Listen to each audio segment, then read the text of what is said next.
I think the biggest takeaway that is a quick one is how much mental energy and time is saved when looking at an inbox that's zero because of the stress that it created. Wow, I really like that. So let's do that. Should we drop? Start. So say that again. So go ahead. So we're here to talk about some email mastery topics that save a lot of time and mental energy. Would you just speak into How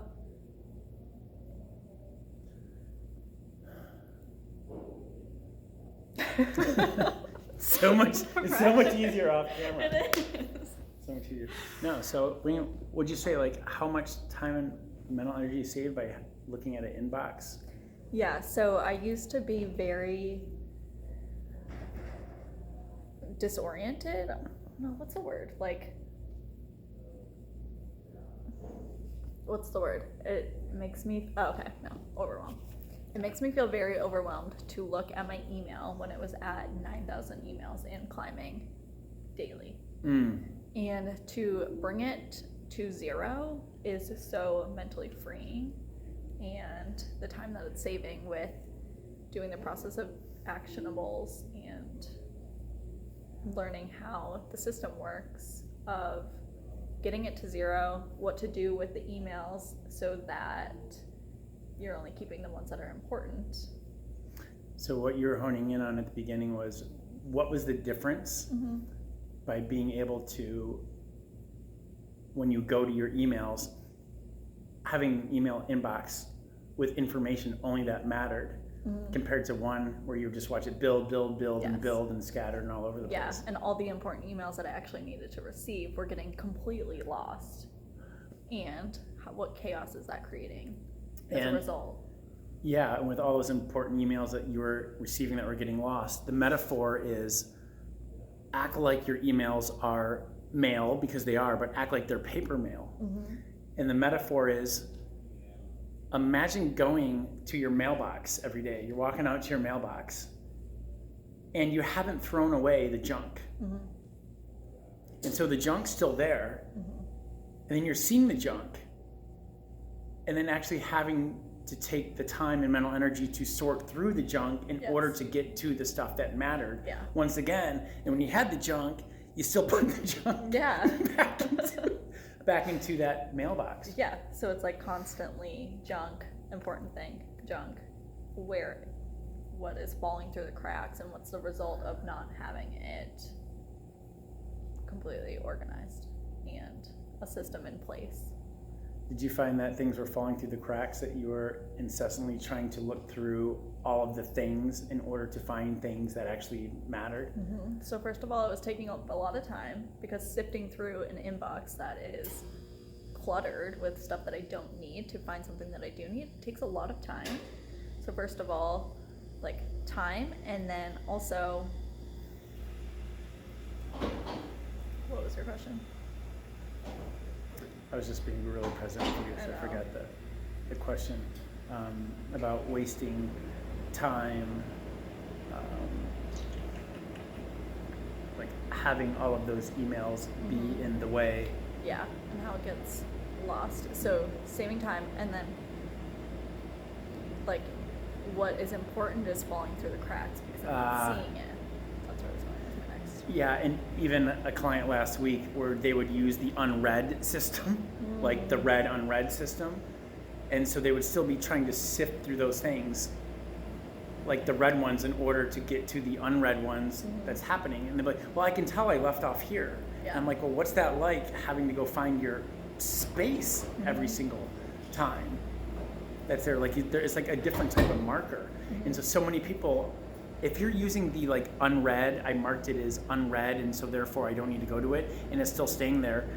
Literally what's happened is you have conditioned yourself to be okay with a crappy system of things that are being there. It's like walking into this room, like into a family room, and being like, well, I already marked that as read, but it's okay if that thing still sits there. Yeah.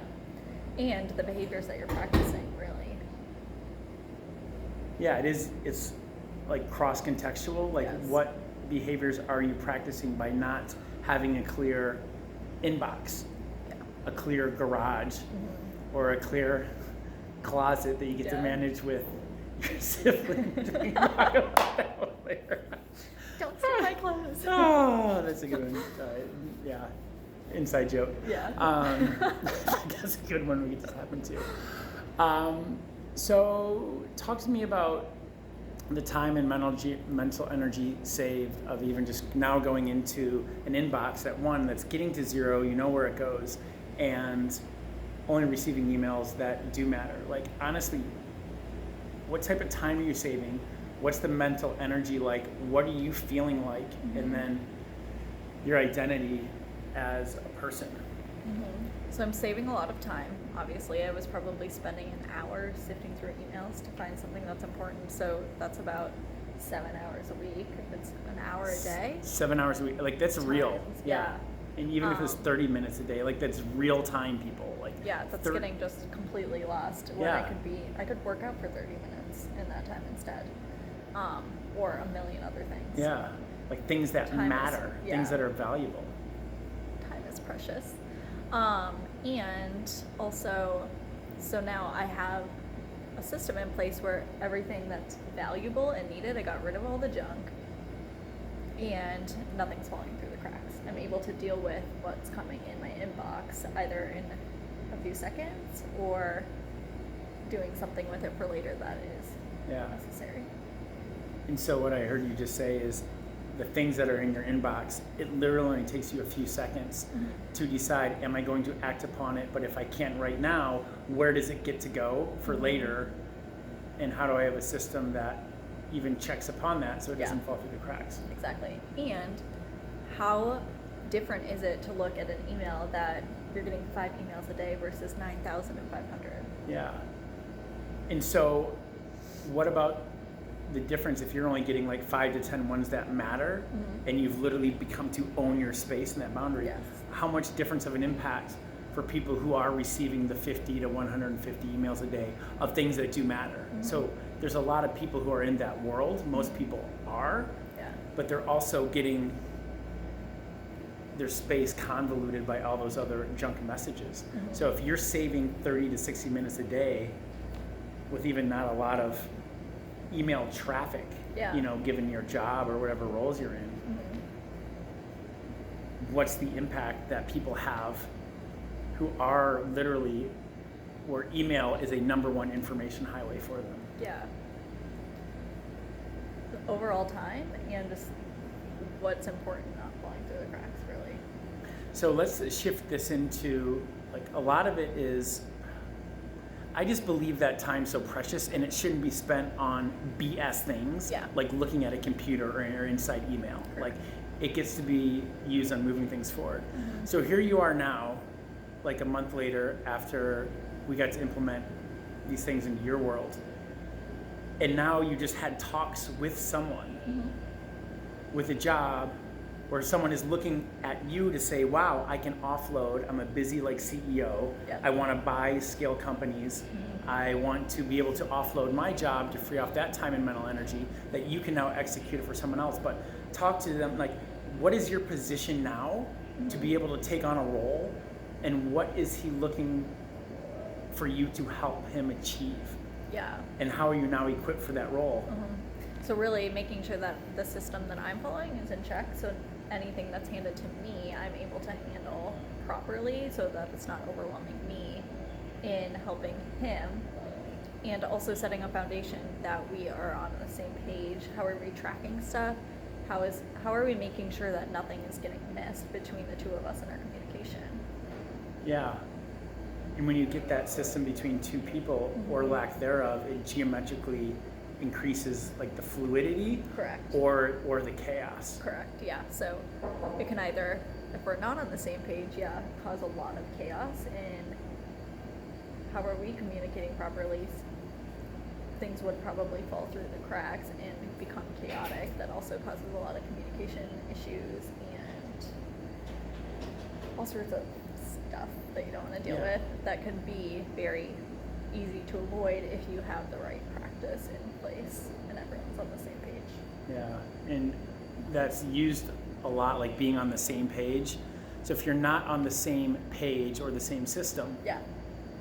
then balls are getting dropped all over the place. So I look at the same page as like, cool, are you using the same tools? Mm-hmm.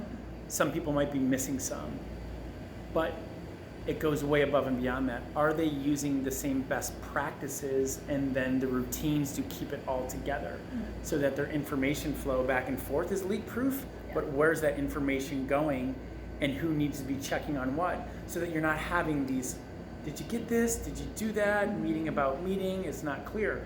But what I was getting to now, it's like you are now in this position where someone looked at you to say, I trust you to not only offload my world so that we can land business, but when I go to invest in new companies and bring them on board, that you get to support him on that. Yeah. Like your adaptability and your bandwidth just skyrocketed. Yes. So you get to really work on things that do matter. Yeah. Cool. And own my space and my time and what's coming at me. That's the big thing. Like Yeah. own the space, own the time, either it owns you or you own it. Correct. And email mastery is just a part of inflows mastery. Normally it's the number one inflow. And inflows mastery is just a smaller subset of a whole system of the information management. Yeah. Well, yay. Thank you.